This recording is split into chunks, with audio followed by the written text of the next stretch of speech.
Welcome back to my channel Sathya. இன்றைக்கி எப்படி போல் ஒரு இன்ட்ரெஸ்டிங்கான விலாக் பார்க்கலாம் வாங்க. ஸோ இப்போ டைம் வந்து 9 ஆக போகுது. சன்னை வந்து ஸ்கூலுக்கு அனுப்பிட்டு வீட்டுக்கு வந்தாச்சு. ஸோ குயிக்காக வந்து நம்ம வந்து ஃபஸ்ட்டு சாப்பிட்றலாம். ஏன்னா சாப்பிட்றது ரொம்ப முக்கியம். பயங்கரமாக பசி எடுக்க ஆரம்பிச்சிடும். காலையில் நம்ம சீக்கிரமாக எழுந்திரிக்கிறதுனால பசி வந்து சீக்கிரமாக எடுக்க ஆரம்பிச்சிடும். ஸோ அதனால் ஃபஸ்ட்டு சாப்பிட்றலாம். அதுக்கப்புறம் பார்த்திங்கன்னா இந்த ட்ரெஸ் பார்த்திங்கன்னா வந்து எங்கள் அம்மா எடுத்த ட்ரெஸ்ஸு. கரூர் போயிருந்தப்போ எங்கள் அம்மா எடுத்து கொடுத்தாங்க. ஸோ அதை வந்து ஸ்டிச் பண்ணிவிட்டு போட்டிருக்கேன். இது ஒரு செட்டு. இன்னும் வேறு செட்டு ஒன்று இருக்குது. இந்த நிலைமைக்கு இருக்குன்னு ஒரே கொச்சன்னு டேபிளில் வந்து நிறைய திங்ஸு. இந்த சைடு பார்த்திங்கன்னா அலசின துணியெல்லாம் மடித்து வைக்கணும். ஸோ கீழே பார்த்திங்கன்னா நேற்று நைட்டு தான் கூட்டினேன். பட் இருந்தாலும் கீழே வந்து ஒரே குப்பையாயிடுச்சு. அதையும் கூட்டணும். ஸோ டேபிளில் இருக்க திங்ஸில் வந்து கொஞ்சம் காய்கறி இருக்குது. அப்புறம் பார்த்திங்கன்னா இதுக்குள்ளே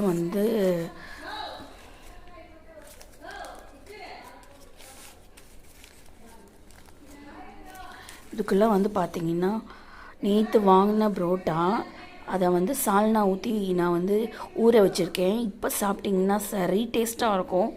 ஊற வச்சு அடுத்த நாள் சாப்பிட்டா டேஸ்ட்டாக இருக்கும். அதான் சாப்பிட போகிறேன். ஒன்று இருக்குது. ஸோ சாப்பிட்றலாம். சாப்பிட்டுட்டு அந்த ஒரு புரோட்டா சாப்பிட்டுட்டு அதுக்கப்புறம் பார்த்திங்கன்னா மீதி வந்து ஒரே ஒரு தோசை ஊற்றிக்கிட்டால் கரெக்டாக இருக்கும். ஸோ சாப்பிட்டு முடிச்சிடலாம். அப்புறம் கிச்சன் பார்த்திங்கன்னா இப்படி தான் இருக்குது. இதை வந்து க்ளீன் பண்ண வேண்டியது இருக்குது. ஸோ இன்றைக்கி வந்து நிறையா ஒர்க் இருக்குது. ஏன்னா வந்து நேற்று தான் வந்து ஓரளவுக்கு க்ளீன் பண்ணேன். பட் இருந்தாலும் காய்கறிலாம் வாங்கிட்டு வந்தோடனே கொஞ்சம் அதை விட கொஞ்சம் அதிகமாக குப்பையாயிடுச்சு. ஸோ டைனிங் டேபிள் எல்லாத்தையும் போட்டு வச்சனால அப்படியே இருக்குது. ஸோ அதையும் வந்து க்ளீன் பண்ணி வைக்கணும். இன்றைக்கி வேறு என்ன ஸ்பெஷல்னு பார்த்தீங்கன்னா வேறு ஸ்பெஷல் இல்லை. ஆக்சுவலாக இன்றைக்கி சாதம் மட்டும் தான் காலையில் சாம்பாரும் பண்ணிட்டேன். ஸோ பொரியல் மட்டும் பண்ணணும். அதுக்கப்புறம் பார்த்திங்கன்னா அங்கே ட்ரெஸ் கிடக்குது பார்த்திங்களா, அந்த ட்ரெஸ் எல்லாம் போய் வெளியில் போய் காய போடணும். ஸோ அந்த வேலை இருக்குது. அப்புறம் சாப்பிட்டுட்டு கொஞ்ச நேரம் வந்து இது அனாமிகா டிவின்னு ஒரு சேனல் இருக்குது. ஸோ அதில் வந்து மாமியாரும்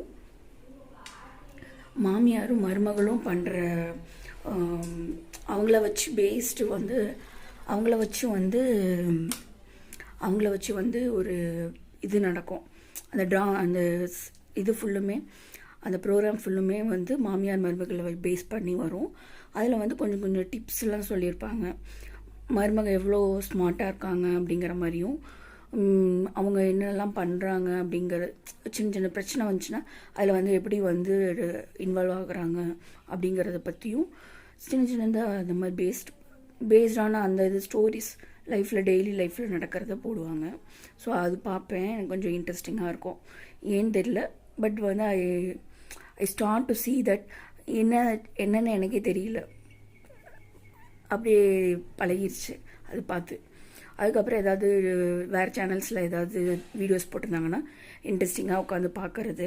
இது முடிச்சுட்டு நான் உங்களை பார்க்குறேன். ஒர்க் பண்ணுறப்ப உங்களுக்கு நான் காட்டுறேன். வாங்க, இன்றைக்கி என்ன பொரியல் பண்ணுறேன் அப்படிங்கிறதையும் காட்டுறேன். எப்படி க்ளீன் பண்ணுறது முடிச்சிடலாம். ஃப்ரெண்ட்ஸ், இப்போ பார்த்தீங்கன்னா வந்து காய்கறி எல்லாத்தையுமே வந்து எடுத்து வச்சிட்ருக்கேன். ஸோ காயெல்லாம் வந்து தனித்தனி கண்டெய்னரில் ஸ்டோர் பண்ணிட்டோன்னா நம்மளுக்கு எடுக்கிறதுக்கும் ஈஸியாக இருக்கும். கொஞ்சம் நம்மளுக்கு வந்து பூஸ்டப் பண்ண மாதிரி இருக்கும். அதை எடுத்து யூஸ் பண்ணுறதுக்கு வேலை செய்கிறதுக்கெல்லாம் நம்மளுக்கு நல்லாயிருக்கும் குழம்பு செய்கிறப்பெல்லாம். ஸோ எல்லாத்தையும் தனித்தனியாக பிரித்து வச்சிட்ருக்கேன். நான் வந்து வாங்கினதை அப்படியே வந்து ஃப்ரிட்ஜில் வந்து ஸ்டோர் பண்ணிடுவேன். அதுக்கப்புறம் யூஸ் பண்ணுறப்ப தான் வந்து அதை கழுவி ஃப்ரெஷ்ஷாக யூஸ் பண்ணுவேன். ஸோ இந்த கண்டெய்னர்ஸ்லாம் பார்த்திங்கன்னா நான் வந்து ஃப்ளிப்கார்ட்டில் ஆர்டர் பண்ணியிருந்தேன். ஒரு செட் ஆஃப் 6 கண்டெய்னர்ஸ் வந்து 300 சம்திங் வந்துச்சு. ஸோ அந்த கண்டெய்னர்ஸ் வந்து ரொம்ப ஹெல்ப்ஃபுல்லாக இருக்குது. ஸோ இது மாதிரி வாங்கி யூஸ் பண்ணுறப்போ வந்து நம்ம டைமை வந்து நிறையா சேவ் பண்ணலாம். ஸோ இந்த கண்டெய்னரில் வந்து நான் வந்து தக்காளி எல்லாத்தையுமே வந்து ஸ்டோர் பண்ணுவேன். ஸோ ஃப்ரிட்ஜில் இப்படி ஸ்டோர் பண்ணுறப்போ நம்மளுக்கு எடுத்து யூஸ் பண்ணுறதுக்கு ஈஸியாக இருக்கும். இதெல்லாம் பார்த்தீங்கன்னா அந்த டேபிளை வந்து க்ளீன் பண்ணிட்டேன் ஒரு வழியாக. ஸோ டேபிள் க்ளீன் பண்ணோன்னே கீழே எல்லாம் நிறைய குப்பையெல்லாம் வந்து கூட்ட ஆரம்பிச்சிட்டேன். நம்மளுக்கு வந்து லேடிஸ் பார்த்திங்கன்னா நம்மளுக்கு வந்து நம்மளும் வந்து பசங்க மாதிரி தான் எல்லாமே பண்ணுற மாதிரி இருக்குது. ஆனால் வந்து வேலைன்னு வந்துட்டால் நம்ம வந்து ரொம்ப நம்ம தான் இந்த மாதிரி வேலையெல்லாம் பார்க்கணும் அப்படிங்கிற மாதிரி இருக்குது. ஸோ அதெல்லாம் யோசிக்கிறப்ப வந்து என்னடா இது இப்படிலாம் இருக்குது அப்படிங்கிற மாதிரி தான் இருக்கும். ஸோ இருந்தாலும் நம்ம என்ன பண்ணுறது, அவங்களும் படிக்கிறாங்க நம்மளும் படிக்கிறோம் சின்ன வயசில். இது எனக்கு வந்து நிறையா இதெல்லாம் நான் பார்த்தேன், ஒரு வீடியோவில் பார்த்தேன். இது என்னென்னா ஒரு பையனும் பொண்ணும் சரிசமமாக தான் படிக்கிறாங்க, சரிசமமாக வேலை பார்க்குறாங்க. அதுக்கப்புறம் மேரேஜ் ஆனதுக்கப்புறம் பார்த்திங்கன்னா நம்ம தான் ஹஸ்பண்ட் வீட்டுக்கு வரணும். அது மட்டும் இல்லாமல் சமையல் பண்ணுறது, பிள்ளைங்களை கவனிக்கிறது, இது எல்லாமே நம்ம பண்ணி ஆகணும். மேரேஜ் ஆனோடனே எல்லாமே சேஞ்ச் ஆயிடுது நம்மளுக்கு. ஸோ இது வந்து எனக்கு என்ன ஃப்ரெண்ட்ஸ், இப்போ பார்த்தீங்கன்னா வந்து டைம் வந்து 4:15 இருக்கும். ஸோ இப்போ வந்து என்ன பண்ண போகிறேன்னா, சன்னுக்கு வந்து கொஞ்சோண்டு வந்து ப்ரெட்டை வந்து டோஸ்ட் பண்ணி கொடுக்கலாம் அப்படின்னு எடுத்துகிட்ருக்கேன். ப்ரெட் டோஸ்ட் பண்ணி கொடுத்துட்டோன்னா கொஞ்சம் சாப்பிடுவார். அப்புறம் எதையாவது ஃபில் பண்ணி விட்டுறலாம். ஸோ வாங்க இப்போ என் டைம் எப்படி போகுதுன்னு பார்க்கலாம். எடுத்தாச்சு. இது வந்து பார்த்தீங்கன்னா வந்து வீட் ப்ரெட்டு. ஸோ இதில் வந்து இங்கே பாருங்கள், இன்க்ரீடியன்ஸில் போட்டிருக்காங்க பாருங்கள், ரிஃபைன் வீட் ஃப்ளோர். இது வந்து வீட் ப்ரெட்டு தான், கோதுமாவில் தான் செஞ்சுருக்காங்க. பட் வந்து இது இனிப்பாக இருக்கும், கோதுமாவில் இனிப்பாக செஞ்சுருக்காங்க. எப்பயுமே வந்து மைதா மாவில் தானே செய்வாங்க. ஸோ இதில் வந்து இதில் செஞ்சுருக்காங்க. ஸோ இதில் கொஞ்சோன்னு வந்து நெய் போட்டுக்கிறேன். என் சன் தானே சாப்பிட போகிறாரு. ஸோ அதனால் போனிஸ்க்கு வந்து இந்த மாதிரி ப்ரெட்டை வந்து ஃப்ரை பண்ணி தந்தால், இந்த மாதிரி டோஸ்ட் பண்ணி தந்தால் ரொம்ப பிடிக்கும். ஸோ அதனால் வந்து இது பண்ணேன். இது வந்து இந்த ப்ரெட்டு வந்து ஃபுல்லுமே வந்து கோதுமையில் செஞ்சது, ஹெல்த்தியும் கூட. ஆனால் பட் வந்து இதில் வந்து இனிப்பு இருக்கும். ஸோ இனிப்பு இருந்தால் தான் நம்மளுக்கு வந்து சாப்பிடே தோணும். இல்லைன்னா கோதுமை ப்ரெட்டில் யார் சாப்பிட்றான்னு தெரியாது, அந்த மாதிரி இருக்கும். ஸோ அவர் ஸ்கூல் விட்டு வந்தோடனே இதை கொடுத்தேன். அப்புறம் சாப்பிட்டாரு. ஸோ டைம் பார்த்திங்கன்னா 5:10 ஆகுது.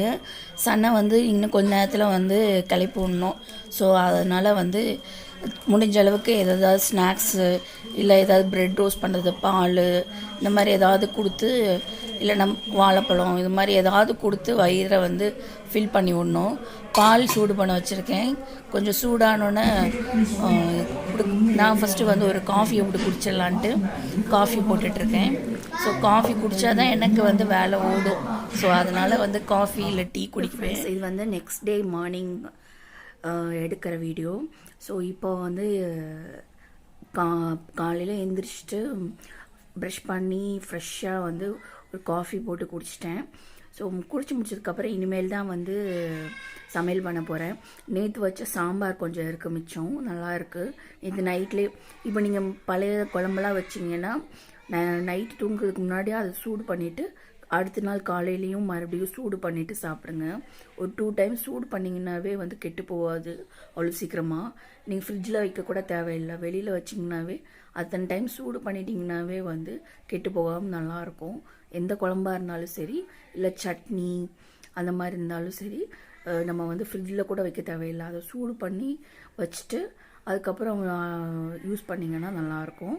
ஸோ நான் வந்து முக்கால்வாசி வந்து குழம்பு பார்த்திங்கன்னா புளிக்குழம்பு, சாம்பார் இந்த 2 மட்டும்தான் வந்து சூடு பண்ணி யூஸ் பண்ணுவேன். சட்னி மட்டும் வந்து நம்ம சூடு பண்ணுறதுக்கு இந்த டபுள் பாயிலிங் மெத்தடை வச்சு தான் அந்த சட்னியை வந்து சூடு பண்ணுற மாதிரி இருக்கும்.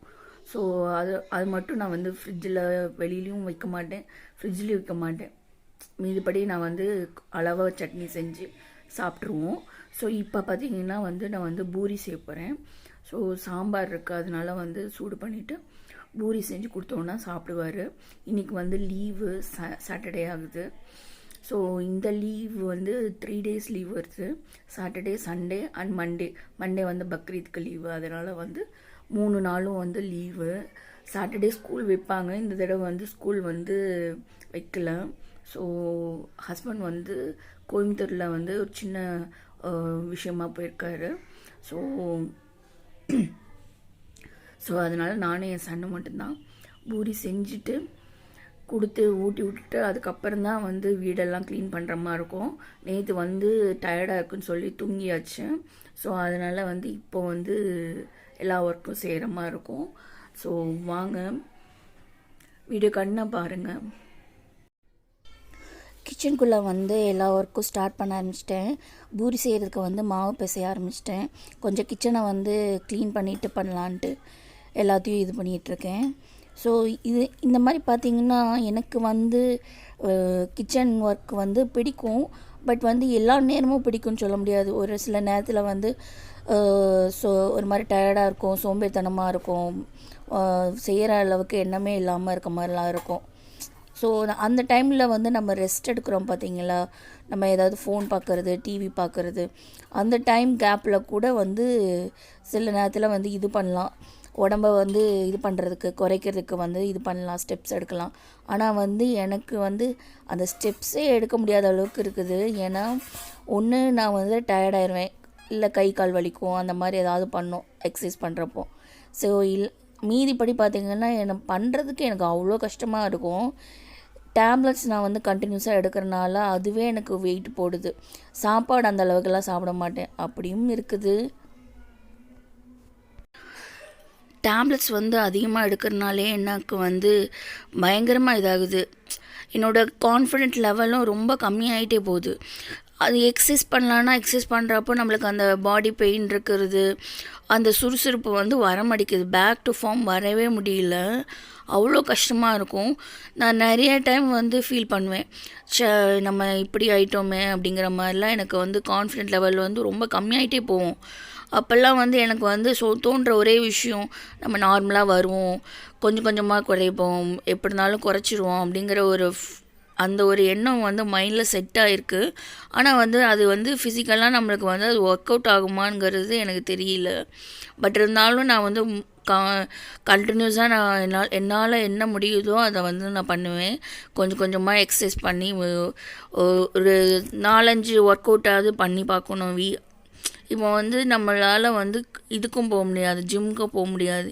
இங்கே வந்து ஜிம்முன்னு தனியாக வந்து ஸ்பெசிஃபைடாக எதுவும் இல்லை. அப்படியே இருந்தாலும் கூட நம்ம அதுக்கு போகிறதுக்கு டைம் ஸ்பெண்ட் பண்ணுமே அப்படிங்கிற ஒரு எண்ணமும் இருக்குது. அந்த டைமிங் வந்து எனக்கு செட் ஆகவே இல்லை. பண்ணணும்னு நினைக்கிறப்பெல்லாம் நம்ம போய் பண்ணோம் அப்படிங்கிறது முடியாத விஷயமா இருக்குது. ஸோ உங்களுக்கு ஏதாவது ஃபிசிக்கல் ஒர்க் அவுட் பண்ணி இல்லை ஏதாவது சாப்பிட்டு உடம்ப இது பண்ணுற மாதிரி குறைக்கிற மாதிரி ஏதாவது தெரிஞ்சதுன்னா எனக்கும் வந்து ஷேர் பண்ணுங்கள். ஸோ அது வந்து எனக்கு ரொம்ப ஹெல்ப்ஃபுல்லாக இருக்கும்னு நினைக்கிறேன். அது மட்டும் இல்லாமல் சேனல்ஸ் வந்து நான் இப்போ வந்து சேனலில் வந்து வீடியோ அதிகமாக போடுறதும் இல்லை. போடுற வீடியோஸும் வந்து நம்மளுக்கு வந்து நல்லா ரீச் ஆக மாட்டேங்குது, வியூஸ் போக மாட்டேங்குது. அப்புறம் வந்து இந்த மாதிரி பிரச்சனை இருக்கிறதுனால வந்து வீடியோஸ் கண்டினியூஸாக போடுறதுக்கும் எனக்கு வந்து மனசு வர மாட்டேங்குது. கண்டினியூஸாக போட்டு தான் ஆகணும். அப்போ தான் வந்து எனக்கும் ஓரளவுக்கு வந்து மனசை வந்து நல்லா ஹாப்பியாக வச்சுக்க முடியுது. பிகாஸ் வந்து வீட்டில் வந்து ஒரே வேலையை செஞ்சிட்ருக்க போர் அடிக்குது. நம்மளுக்கு வந்து அது என்ன சொல்கிறது, அது வந்து நல்லா பீஸ் ஆஃப் மைண்டே கொடுக்காது. நம்ம ஏதாவது ஒன்று பண்ணால் மட்டும்தான் வந்து நம்மளுக்கு வந்து அது ஹாப்பினஸை கொடுக்கும். ஸோ அதனால தான் வந்து நான் யூடியூப் சேனலே ஓப்பன் பண்ணி இத்தனை வருஷமாக ரன் பண்ணிகிட்ருக்கேன். இயர்ஸ் தான் ஆயிருக்கு தவிர எனக்கு வந்து நல்ல ரீச்சே எனக்கு கிடைக்கல. எத்தனையோ சேனல்ஸ்லாம் இருக்காங்க, அவங்களுக்கும் ரீச் ஆகாமலாம் நிறைய பேர் இருக்காங்க. அவங்களையும் நினச்சி பார்க்குறப்போ சரி ரீச் ஆகிறதுக்கு கொஞ்சம் நாள் எடுக்கும் அப்படின்ட்டு எனக்கு வந்து மைண்ட் வந்து செட் பண்ணி வச்சுருக்கேன். ஸோ பார்ப்போம். கடவுளோட அனுகரணையும் இருக்கணும்ல. அப்படி இருந்தால் மட்டும்தான் நம்மளால் வந்து இது பண்ண முடியும். ஸோ நான் கடவுள்கிட்ட ப்ரே பண்ணிட்டு தான் இருக்கேன். முடிஞ்ச அளவுக்கு எனக்கு ஏதாவது இந்த மாதிரி ஹாப்பினஸை கொடு அப்படின்னு சொல்லி நான் வந்து டெய்லியும் வேண்டுறது. ஸோ கடவுள் தான் காப்பாற்றுவார். ஸோ அதை நம்பி நான் வந்து என்னோடய ஒர்க் அவுட்டை நான் கொடுத்துட்டு தான் இருக்கேன். வீடியோஸ் ஆகட்டும், உடம்ப வந்து இது பண்ணுறதுக்கு குறைக்கிறதுக்காகட்டும், இல்லை ஏதாவது ஒரு திங்ஸ் வந்து கற்றுக்கிறது ஆகட்டும், எதாக இருந்தாலும் அதில் வந்து கொஞ்சம் வந்து கான்சன்ட்ரேட் பண்ணி தான் பண்ணிகிட்ருக்கேன். ஸோ சேஞ்ச் ஓவர் கொஞ்ச நாளில் கிடைக்கும்னு நான் நம்புகிறேன். ஸோ நான் எனக்கு ஏதாவது நல்ல பாசிட்டிவ் ரிசல்ட் வந்துச்சுன்னா நான் உங்கள்கிட்ட கண்டிப்பாக ஷேர் பண்ணிக்கிறேன். என் வீடியோஸ் பார்க்குறவங்களுக்கு வந்து நான் வந்து என்றைக்குமே வந்து இதாக இருக்குன்னு நினைக்கிறேன், நேர்மையாக இருக்குன்னு நினைக்கிறேன். அதனால தான் இந்த விஷயத்தெல்லாம் நான் உங்ககிட்ட ஷேர் பண்ணுறேன். நிறைய பேர் கிண்டல் அடிக்கிறவங்களும் இருக்காங்க, ஓட்டுறவங்க இருக்காங்க. எதையுமே எவ்வளோ கஷ்டம் இவங்களுக்கு இருக்கும்னு தெரிஞ்சுக்காமல் மனசை கஷ்டப்படுத்துகிறவங்கலாம் நிறைய பேர் இருக்காங்க. ஸோ நம்ம அவங்களெல்லாம் வந்து யோசிக்காமல், ஏன் நம்ம சொந்தக்காரங்களே எடுத்துக்கோங்க, நம்மளே வந்து சில நேரத்துலலாம் ஓட்டுவாங்க, கலாய்ப்பாங்க. ஸோ அதெல்லாம் வந்து மனசில் எடுத்துக்கிட்டு நம்ம வந்து ஃபீல் பண்ணவே கூடாதுங்க. உங்களுக்கு ஒரு சின்ன டிப்ஸ் சொல்கிறேன். நம்ம ஹஸ்பண்ட் ஆகட்டும், இல்லை யார் நம்மளை வந்து குறை சொல்கிறாங்களோ இல்லை கிண்டல் பண்ணுறாங்களோ, யாராகட்டும் நம்மளை வந்து கிண்டல் பண்ணுறது, இது பண்ணுறது, டீஸ் பண்ணுறது, நம்மளை வந்து எதுவுமே வந்து கண்டுக்காமல் இது பண்ணுறாங்கன்னா அவங்களோட பேச்சை வந்து காதில் கொஞ்சம் கூட எடுத்துக்காதீங்க. நம்ம அதை நினச்சி ஃபீல் பண்ணக்கூடாது, அழுகக்கூடாது, எதுவுமே பண்ணக்கூடாது. இந்த ஒரு டிப்ஸை நீங்கள் எடுத்துக்கிட்டிங்கன்னா யார் உங்களை கிண்டல் பண்ணாலும் கஷ்டப்படுத்தினாலும் நீங்கள் வந்து கண்டிப்பாக வந்து ரீச் ஆக முடியும். நல்லா ஹெல்த்தியான லைஃப்பை வந்து நம்ம வாழலாம். அதை நினச்சி நம்ம அழுது ஃபீல் பண்ணி என்ன ஆக போகுது, நல்லா யோசிச்சு பாருங்கள். அவங்க சொன்ன உடனே நம்மளுக்கு வந்து அழுதுட்டா நம்மளுக்கு எல்லாமே போயிடுமா? முடியாது. நம்ம தான் வந்து சேலஞ்சிங்காக அதை ஃபேஸ் பண்ணி இது பண்ண முடியும். நான் எதுக்கு ஹஸ்பண்டை எல்லாம் சேர்த்து சொல்கிறேன்னா, சிலர் வீட்டில் வந்து இந்த மாதிரி கஷ்டம் இருக்குல்ல, ஹஸ்பண்ட் அண்ட் ஒய்ஃப்குள்ளே எப்போ பார்த்தாலும் சண்டை வருது. ஸோ அது அவங்களுக்காக சொல்கிறேன். ஏன்னா வந்து சிலர் வந்து எலியும் பூனையுமா இருப்பாங்க, எப்போ பார்த்தாலும் சண்டை போட்டுக்கிட்டே இருப்பாங்க ஹஸ்பண்ட் அண்ட் ஒய்ஃபு. கொஞ்ச நேரம் கூட அவங்களால வந்து சண்டை போடாமல் இருக்க முடியாது. எது பேசினாலும் ஏட்டிக்கு மாட்டிக்காக பேசுகிறது, இது மாதிரிலாம் பண்ணுவாங்க. ஸோ அவங்கள யோசிச்சு பாருங்களேன். ஸோ அவங்களுக்குள்ள எப்போ பார்த்தாலும் சண்டை தான் வரும். ஸோ அந்த மாதிரி நேரத்தில் வந்து நீங்கள் ஃபீல் பண்ணிக்காதீங்க, எதையுமே பெருசாக எடுத்துக்காதீங்கன்னு சொல்கிறேன். ஸோ ட்ரை பண்ணி பாருங்கள். நம்மளால் முடியும் அப்படிங்கிறத நினச்சி நம்ம வந்து ஃபேஸ் பண்ணோம். ஸோ நான் அதில் தான் வந்து ஆன்கோயிங்கில் இருக்கேன். ஸோ முடிஞ்ச அளவுக்கு வந்து வெயிட்டு ரெடியூஸ் பண்ணுவேன். இப்போ இது என்னப்பா பூரியெலாம் செஞ்சு சாப்பிட்றீங்கன்னு சொல்லாதீங்க. பூரினாலும் நான் வந்து கொஞ்சமாக தான் சாப்பிடுவேன், நிறையா சாப்பிட மாட்டேன்.